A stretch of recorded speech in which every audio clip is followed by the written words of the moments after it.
નમસ્કાર મિત્રો, જય શ્રી કૃષ્ણ. સ્વાગત છે તમારું આપણી YouTube channel government pension salary info and ન્યૂઝમાં. તો મિત્રો 23 ફેબ્રુઆરીથી પેન્શનમાં 18% વધારો. જો મિત્રો તમે રાજ્ય સરકારના વૃદ્ધ પેન્શનર, વિધવા અથવા તો વિકલાંગ છો તો તમારા માટે ખૂબ જ રાજીના સમાચાર સામે આવી રહ્યા છે. હવે પેન્શનમાં વધારો થતાં તમામને થશે મોટો લાભ. તો મિત્રો કેવી રીતે પેન્શન મેળવવું તેની તમામ વાત મિત્રો આપણે આજે આ વિડીયો મારફતે કરવાના છે. તો મિત્રો હવે તમને પેન્શન મેળવવું સાવ ઘરે બેઠા સરળ થઈ જશે.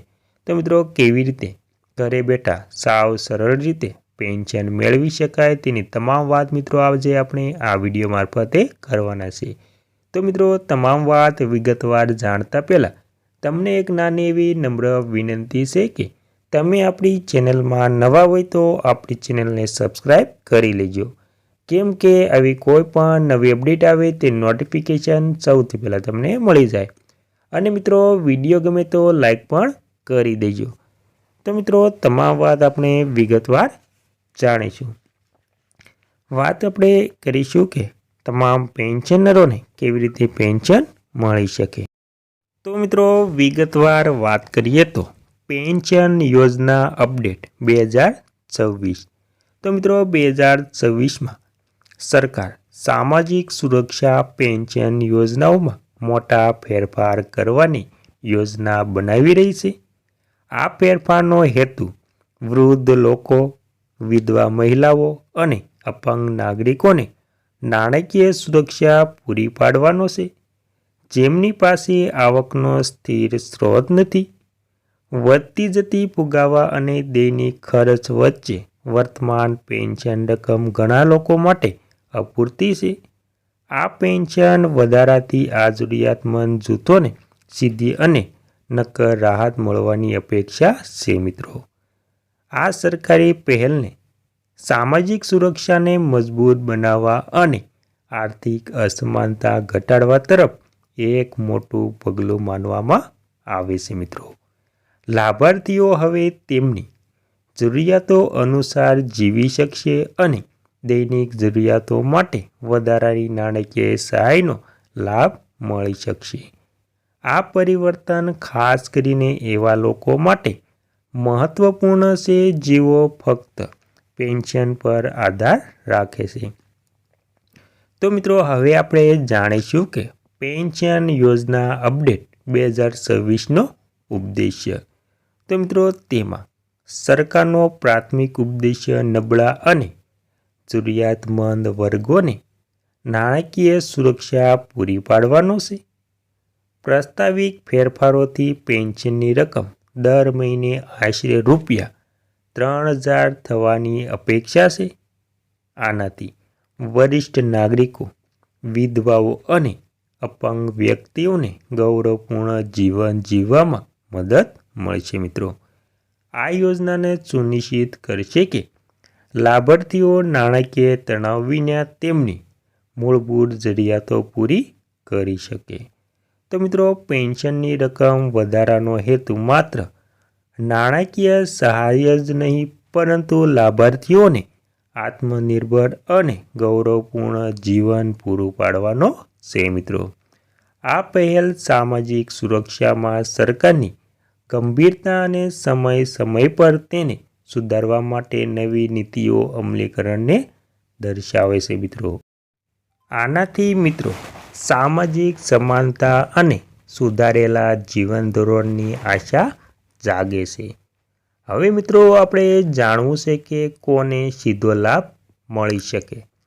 તો મિત્રો નવી પેન્શન યોજનાનો લાભ 60 વર્ષ અને તેથી વધુ ઉંમરના સૌથી વધુ વરિષ્ઠ નાગરિકો, વિધવા મહિલાઓ અને અપંગ નાગરિકોને મળવાની અપેક્ષા છે. હાલમાં પેન્શનની રકમ રાજ્ય પ્રમાણે અલગ અલગ હોય છે, પરંતુ નવી યોજના દેશભરમાં એક સમાન અને વ્યાજબી રકમ સ્થાપિત કરશે. આ રાજ્ય વચ્ચે અસમાનતા ઘટાડશે અને લાભાર્થીઓ માટે પારદર્શિતા વધારશે. વધુમાં આ યોજના નવા લાભાર્થીઓને પણ લાભ આપશે જેમણે અગાઉ પેન્શન માટે અરજી કરી નથી. તેઓ ઓનલાઈન અરજીઓ દ્વારા સરળતાથી તેનો લાભ લઈ શકે છે. આનાથી સમાજના નબળા વર્ગો માટે યોજનાની પહોંચ અને અસરકારકતા વધશે. મિત્રો, હવે આપણે જાણવું છે કે પેન્શનની રકમમાં વધારાથી શું બદલાવવામાં આવે છે. તો મિત્રો, હાલમાં ઘણા વિસ્તારોમાં પેન્શન ₹500થી 1,500 સુધી મર્યાદિત છે, જે ફુગાવાની તુલનામાં નોંધપાત્ર રીતે ઓછું છે. જો ₹3,000 સુધીનું પેન્શન લાગુ કરવામાં આવે તો તે લાભાર્થીઓ માટે દવાઓ, રાશન, વીજળી બિલ અને અન્ય આવશ્યક ખર્ચાઓને ખર્ચમાં નોંધપાત્ર ઘટાડો કરશે. આ પેન્શન ખાસ કરીને ગ્રામીણ વિસ્તારોમાં આર્થિક સ્થિરતા અને આત્મનિર્ભરતાને પ્રોત્સાહન આપવામાં મદદરૂપ થશે. અને મિત્રો, વધેલા પેન્શનથી વૃદ્ધો અને અપંગ નાગરિકોના જીવનની ગુણવત્તામાં સુધારો થશે. આનાથી તેઓ તેમના સ્વાસ્થ્ય, પોષણ અને દૈનિક જરૂરિયાતો પર વધુ સારી રીતે ધ્યાન કેન્દ્રિત કરી શકશે. આનાથી સમાજના નબળા વર્ગો માટે આદર અને ગૌરવથી ભાવના પણ મજબૂત બનશે. એટલે મિત્રો, ગૌરવની ભાવના મજબૂત થશે. અરજી પ્રક્રિયા સરળ બનશે. તેમાં વાત કરીએ તો સરકાર અરજી પ્રક્રિયાને સંપૂર્ણપણે ડિજિટલ બનાવવામાં ખૂબ જ ઉપયોગી બનાવે છે. એટલે કે ડિજિટલ બનાવવા માટે દબાણ કરી રહી છે. પહેલાથી જ પેન્શન મેળવતા લાભાર્થીઓને ફરીથી અરજી કરવાની કોઈ જરૂર રહેશે નહીં. વધેલી રકમ સીધી તેમના બેંક ખાતામાં ટ્રાન્સફર કરવામાં આવશે. આ અભિગમ લાભાર્થીઓને સમય અને મહેનત બંને બચાવશે. મિત્રો, નવા અરજદારો માટે અરજી પ્રક્રિયા સરળ અને ઓનલાઈન કરવામાં આવશે. આધાર કાર્ડ, બેંક ખાતાની વિગતો અને અન્ય જરૂરી દસ્તાવેજનો ઉપયોગ કરીને અરજીઓ કરી શકાય છે. આનાથી લાભાર્થીઓને વારંવાર સરકારી કચેરીઓમાં જવાની જરૂરિયાત દૂર થશે અને યોજનાનો લાભ સરળતાથી મળી શકશે. અને મિત્રો, હવે આપણે અંતમાં જાણવું છે કે ડિજિટલ સિસ્ટમથી પારદર્શિતા આવશે. તો મિત્રો, નવી પેન્શન યોજના હેઠળ લાભાર્થીઓ ઓનલાઈન પોર્ટલ દ્વારા તેમની અરજી અને પેન્શનની સ્થિરતાને ટ્રેક કરી શકશે. આ પ્રક્રિયાને પારદર્શક બનશે અને કોઈ વિલંબ અથવા તો અનિયમિતતા વિશે તાત્કાલિક માહિતી પૂરી પાડશે. ડિજિટલ ટ્રેકિંગ સિસ્ટમ ભ્રષ્ટાચાર અને અનિયમિતતાઓમાં પણ ઘટાડો કરશે. અને મિત્રો, આ સુવિધા વૃદ્ધો અને અપંગ નાગરિકો માટે ખૂબ જ ઉપયોગી સાબિત થશે.